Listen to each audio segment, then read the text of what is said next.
नमस्कार दोस्तों, मैं संदीप कुमार। आप सभी का फिर से स्वागत है मेरे यूट्यूब चैनल द गुरु आर्यन पर। आज अपन पढ़ेंगे प्रेजेंट परफेक्ट कंटिन्यूस टेंस।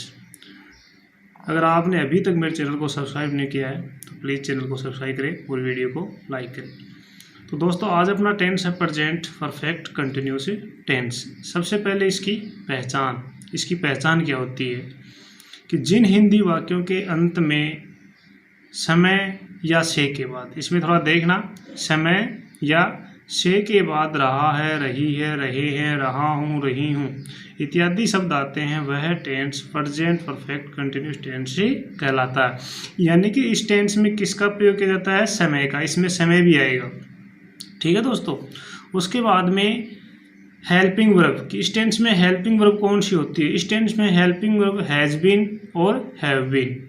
इस टेंस में हेल्पिंग वर्ब हैज़ बीन और हैव बीन। तो पिछले टेंस में भी अपनी परफेक्ट जो प्रेजेंट परफेक्ट टेंस था उसमें साइकिल क्या थी? हैज़ और हैव प्लस वर्ब की थर्ड फॉर्म। इसमें हेल्पिंग वर्ब हैज़ बीन और हैव बीन और वर्ब की फर्स्ट फॉर्म प्लस आईएनजी यानी प्रेजेंट पार्टिसिपल। तो इसमें साइकिल क्या होगी? हैज़ बीन और हैव बीन, एक वचनकर्ता के साथ हैज़ बीन और बहुवचनकर्ता के साथ ही हैव बीन। ठीक है दोस्तों।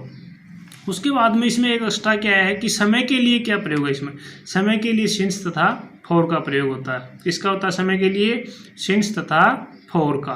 अब सिंस का प्रयोग कहाँ होता है, फॉर का कहाँ होता है? जैसे सबसे पहले पॉइंट ऑफ टाइम यानी निश्चित समय के लिए, पॉइंट ऑफ टाइम यानी निश्चित समय के लिए किसका प्रयोग होता है? सिंस का।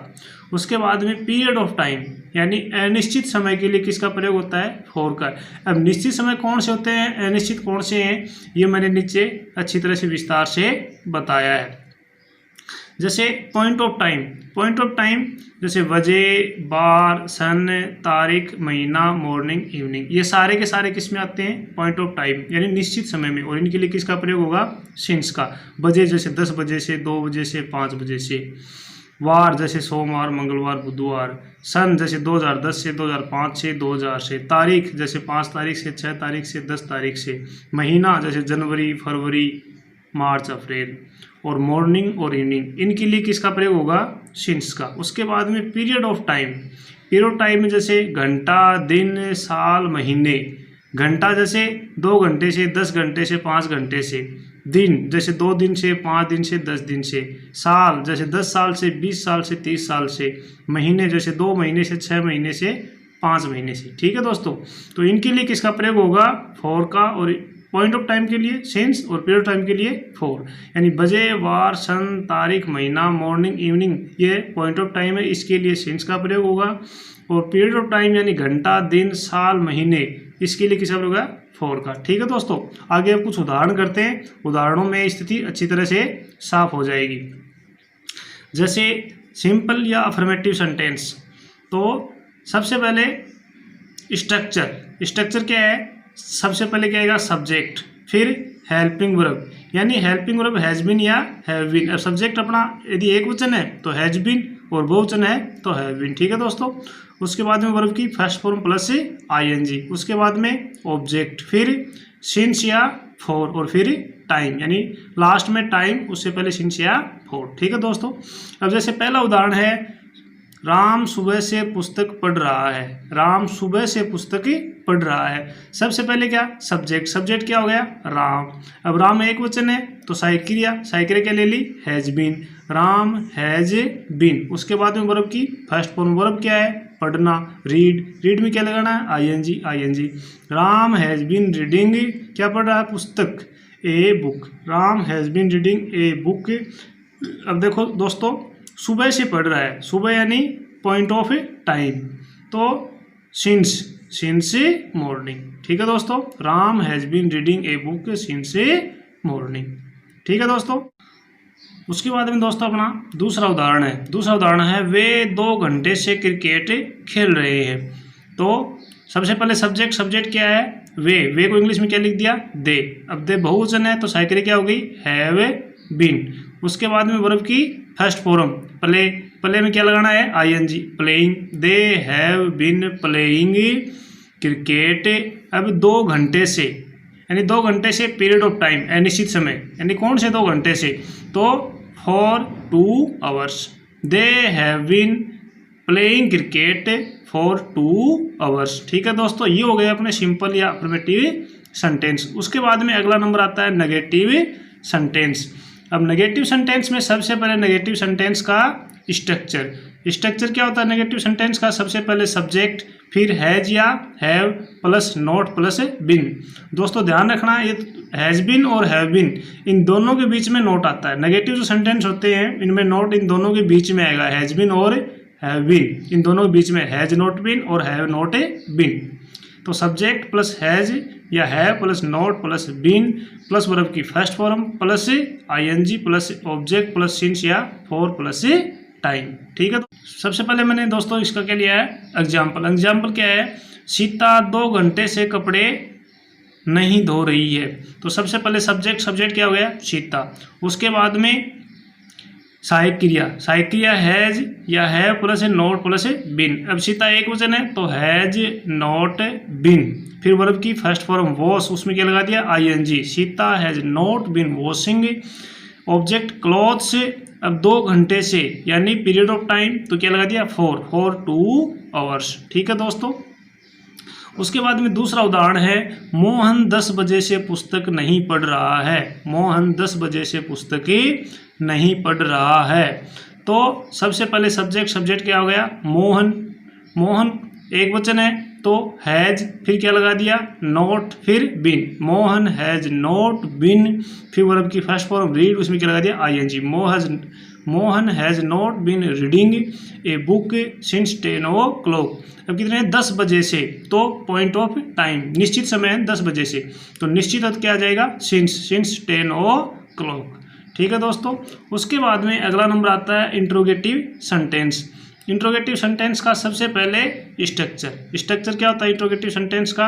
हैज या have plus subject plus been plus verb की first form plus ING plus object plus since या फॉर प्लस टाइम। ये क्या हो गया? स्ट्रक्चर। ठीक है दोस्तों, उसके बाद में दोस्तों मैंने सबसे पहले लिए हैं एग्जाम्पल्स। एग्जाम्पल में क्या है? जैसे पहला एग्जाम्पल है, क्या मोहन 2010 से जयपुर जा रहा है। तो सबसे पहले क्या आएगी? Helping verb. हेल्पिंग वर्ब किसके अकॉर्डिंग आएगी? सब्जेक्ट। सब्जेक्ट क्या अपना? मोहन, तो हैज मोहन बिन। सबसे पहले हेल्पिंग वर्ब हैज, उसके बाद में सब्जेक्ट, फिर बिन। तो हैज मोहन बिन, फिर वर्ब की फर्स्ट फॉर्म उसमें आईएनजी गोइंग, एक स्थान से दूसरे स्थान पर टू जयपुर। अभी 2010 से निश्चित साल है, तो 2010 से तो निश्चित क्या जाएगा? Since 2010। Has Mohan been going to Jaipur since 2010। ठीक है दोस्तों, अगला उदाहरण है, क्या लड़के 2 दिन से क्रिकेट खेल रहे हैं।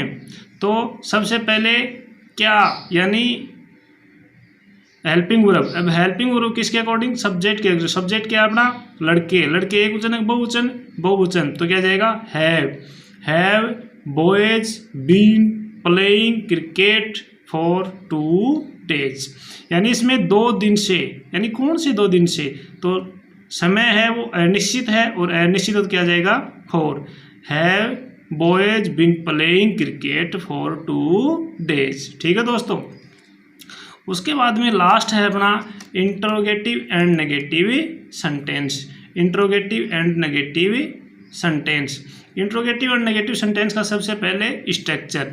सबसे पहले क्या? हैज या have plus subject plus not plus been plus verb की first form plus ING plus object plus since या फॉर प्लस टाइम। ठीक है दोस्तों, ये हो गया स्ट्रक्चर। हैज या have plus subject plus not plus verb been plus verb की first form plus ING plus object plus since या फॉर प्लस टाइम। ठीक दोस्तों, उसके बाद में मैंने लिए हैं उदाहरण। अब उदाहरण, जैसे पहला उदाहरण है, क्या लड़कियां 2 घंटे से गाना नहीं गा रही हैं। अब सबसे पहले सब्जेक्ट के अकॉर्डिंग लगाएंगे हेल्पिंग में। सब्जेक्ट क्या है? लड़कियां। लड़कियां क्या है? बहुवचन, तो सहायक क्रिया मैंने क्या ले ली? Have girls not been singing a song for 2 घंटे से, फॉर 2 hours। ठीक है दोस्तों, सॉरी भूल गया मैं लगाना। तो ये क्या हुआ? क्या लड़कियां 2 घंटे से गाना नहीं गा रही हैं? तो अपने स्ट्रक्चर के अकॉर्डिंग बनाए। स्ट्रक्चर हैज या है, फिर सब्जेक्ट। सब्जेक्ट क्या है? लड़कियां, बहुवचन। बहुवचन है तो मैंने हैव लगा दिया, हैव गर्ल्स। फिर क्या लगाया? नोट। नोट फिर क्या लगाया?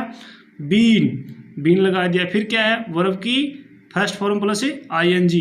फिर मैंने सिंगिंग, सिंग यानी गाना, सिंगिंग ए सॉन्ग।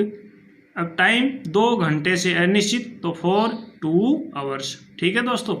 उसके बाद में अगला उदाहरण है, क्या अंकित 2 महीने से स्कूल नहीं जा रहा है? क्या अंकित 2 महीने से स्कूल नहीं जा रहा है? अब सबसे पहले helping verb. Helping verb subject के अकॉर्डिंग, सब्जेक्ट क्या अपना? अंकित। अंकित एक वचन है तो has Ankit not been going to school for 2 months. यहाँ पर अपन ने एग्जाम्पल के अकॉर्डिंग बनाया है। सबसे पहले क्या है? Helping verb. हेल्प किसके अकॉर्डिंग लिए? सब्जेक्ट के अकॉर्डिंग। सब्जेक्ट अपना क्या है? अंकित। अंकित एक वचन है तो हैज। हैज अंकित। फिर क्या लगा दिया? नोट। फिर क्या लगा दी? बीन। फिर वर्ब की फर्स्ट फॉर्म उसमें क्या लगा दिया? आईएनजी। गोइंग एक स्थान से दूसरे में जाने के लिए to school for 2 months. Last में इंट्रोगेटिव मार्क। ठीक है दोस्तों।